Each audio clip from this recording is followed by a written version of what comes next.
All right, so let's talk about macros. So macros, as we can see over here in this menu, we can see the little M with the brackets around it. Macros are going to be essentially groups of actions that are all going to happen at one time. So we could click on a macro in the menu, or we can assign them to a slide, as you'll see throughout our service. So let's start with the top of the service with the countdown.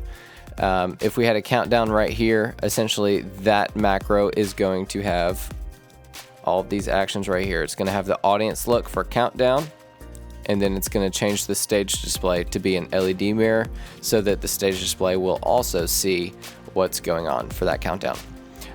Okay, so now we have what we're calling the intro stinger. So that will have Logic input, which is just our video input with our audio from Logic. The audience look is going to be the worship look. Stage is going to switch to that worship, and we will have the clear props on. So this is basically saying that the only thing that it's not going to clear is props, which is one of our clear groups right here. Okay, so when we do that, all of that stuff that I just mentioned is going to pop up at the same time. You're seeing green right there because I don't have the video switcher on right now, but that would be video. And then we would jump into that first song. You're going to see that all of that happened. So the stage display got worship, we got video input, we got all the slides, we got the corner logo and everything there.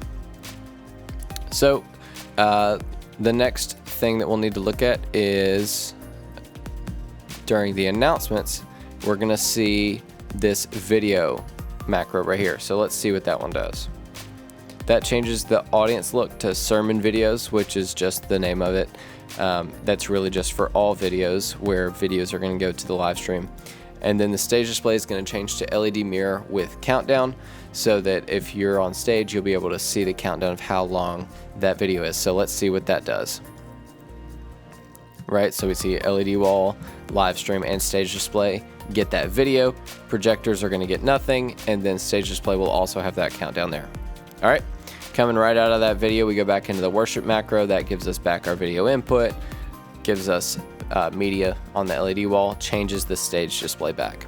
So you can see why these are useful.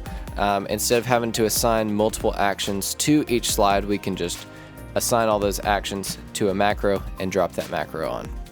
All right, let's check out during the sermon what that looks like. So sermon slides, edit actions. Sermon is just going to be a slightly different look.